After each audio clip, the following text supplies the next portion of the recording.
Democracy is the worst form of governance, it was said bye Winston Churchill. और इसी तरह एक ऊशो जो बहुत बड़े फ़िलासफ़र गुजरे हैं इंडिया में, गांधी का दौर ही था, जब उनसे पूछा गया कि आप कौन सी डेमोक्रेटिक पार्टी को सपोर्ट करते हैं, तो उन्होंने वाज़ेह कहा था कि मैं किसी पार्टी को सपोर्ट नहीं करता। फिर सवाल करने वाले ने सवाल किया कि क्यों आप डेमोक्रेसी को सपोर्ट नहीं करते? उसने कहा नहीं।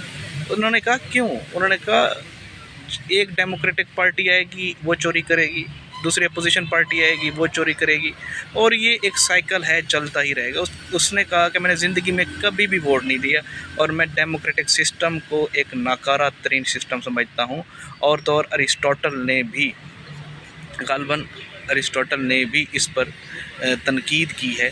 और ये सारी बातें आप अहबाब के सामने रखने के बाद मैं असल मुद्दे की तरफ आ रहा हूँ। वो ये है कि हमने माजी में देखा पीडीएम में पाकिस्तान पीपल्स पार्टी, पीएमएलएन और इसी तरह दूसरी जो पॉलिटिकल ऑर्गेनाइजेशंस हैं वो इकट्ठी रहीं। अब जबकि कश्मीर में इलेक्शन होने जा रहे हैं, आप अहबाब वहाँ पर देख सकते हैं कि कैसे पाकिस्तान पीपल्स पार्टी और पाकिस्तान मुस्लिम लीग नून एक दूसरे के दस्तों गिरेबान है, एक दूसरे पर कीचड़ उछाल रहे हैं और एक दूसरे के मुखालिफ हुए पड़े हैं। माजी में क्या देखा हमने, प्राइम मिनिस्टरशिप और प्रेसिडेंसी इन्होंने आपस में बंदरबांट की, इन्होंने एक दूसरे की तारीफ़ात के पुल बांधे। अब क्या करने जा रहे हैं, एक दूसरे के ख़िलाफ़ कीचड़ उछाला जा रहा है, एक दूसरे के ख़िलाफ़ उल्टी सीधी बातें की जा रही हैं, एक दूसरे के दस्तों गिरेबान हुए पड़े हैं। ये सब किस लिए हो रहा है? ये सिर्फ़ अपने मफादात के लिए हो रहा है, ये सिर्फ़ अपनी सीटों के लिए हो रहा है, ये सिर्फ़ अपनी हुकूमत के लिए हो रहा है, ना कि अवाम के लिए। जैसा कि विंस्टन चर्चिल ने कहा था, democracy is the worst form of governance. जैसा कि ऊशो ने कहा था कि डेमोक्रेसी में तो लोग आते हैं लूटने के लिए, एक जत्था आया वो लूटा चला गया, उसके बाद और जत्था आया, और इनके मफादात की जंग है ये सारी की सारी।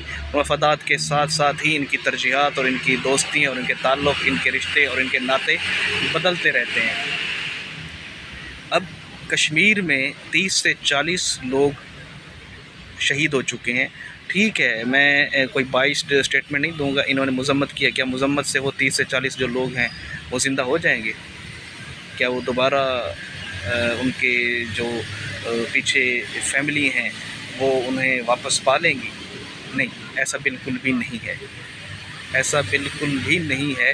वो लोग अब अपनी आखिरत की तरफ चल पड़े, वो आखिरत की मनाजिल अब तय कर रहे हैं और पीछे उनकी जो फैमिलीज़ हैं अब वो दर्द और कर्ब में जिएंगी। लेकिन इनको अपने मफादात की फ़िक्र है, इनको अपनी हुकूमत की फ़िक्र है, इनको अपनी कुर्सी की फ़िक्र है। ये कभी भी अपने मफादात को पसे पुश डालकर आम आवाम के हक़ में बात नहीं करेंगे। जब भी आम आवाम के हक़ में बात होगी, यहाँ पर इनका कोई ना कोई अपना मफाद लाजमी तौर पर होगा। तो ये चीज़ मैंने आप अहबाब के सामने रखी इस स्टेटमेंट को साबित करने के लिए कि विंस्टन चर्चिल कोई पागल इंसान नहीं था, ऊशो कोई पागल इंसान नहीं था, प्लेटो कोई पागल इंसान नहीं था जिन्होंने डेमोक्रेसी के ख़िलाफ़ बातें की। ये जो बातें मैंने आप अहबाब के सामने रखी, ये मेरी बातें नहीं हैं, ये उन फ़िलासफ़र्स की बातें हैं, ये उन इंटेलेक्चुअल्स और थिंकर्स की बातें हैं जो मैंने आपके सामने रखी। ये मेरी थॉट नहीं है। मैं ये बता रहा हूँ कि डेमोक्रेसी से कौन कौन लोग कैसे कैसे फ़ायदा उठा रहे हैं और आम आवाम जो है पागल बन रही है। आम आवाम इनके जलसों में इनके नारे लगा रही होती है, आम आवाम इनसे सलाम करने के लिए, इनके साथ तस्वीर बनाने के लिए घंटों इंतज़ार करती है। आम आवाम इनके आगे पीछे ऊपर नीचे फिर रही होती है। आम आवाम पूरा दिन ज़ाय कर देती है इनकी एक झलक देखने के लिए, इनसे बात करने के लिए, इनके साथ तस्वीर बनाने के लिए। लेकिन एट द एंड आम आवाम को क्या मिलता है? 30 से 40 लोग मार दिए जाते हैं। वही लोग जो सिर्फ अपने हकूक़ की बात कर रहे हैं। अब इनके हकूक़ क्या थे? इन्होंने जस्ट यही कहा था कि 12 जो सीटें जो कश्मीर की पार्लियामेंट में रखी गई हैं मुहाजिरीन की, उनको ख़त्म किए जाए। वो ये चाहते थे कि कश्मीर की आवाम ही कश्मीर का फ़ैसला करे। वो ये चाहते थे कि वहाँ की जो बिजली बन रही है कश्मीर में, उसकी रॉयल्टी कश्मीर की जो पॉपुलेशन है उसको दी जाए। वो ये चाहते थे कि वहाँ पर आटे की जो कीमतें आसमान को छू रही हैं वो कम की जाए। जो उनके इनके जायज़ मुतालबात थे। ये तो थी कश्मीर की बात। अगर मैं आज 1 अगस्त है और लाहौर में भी जो स्टूडेंट्स कश्मीर के हक़ में बाहर निकले हुए थे उन्हें भी गिरफ़्तार कर लिया गया है।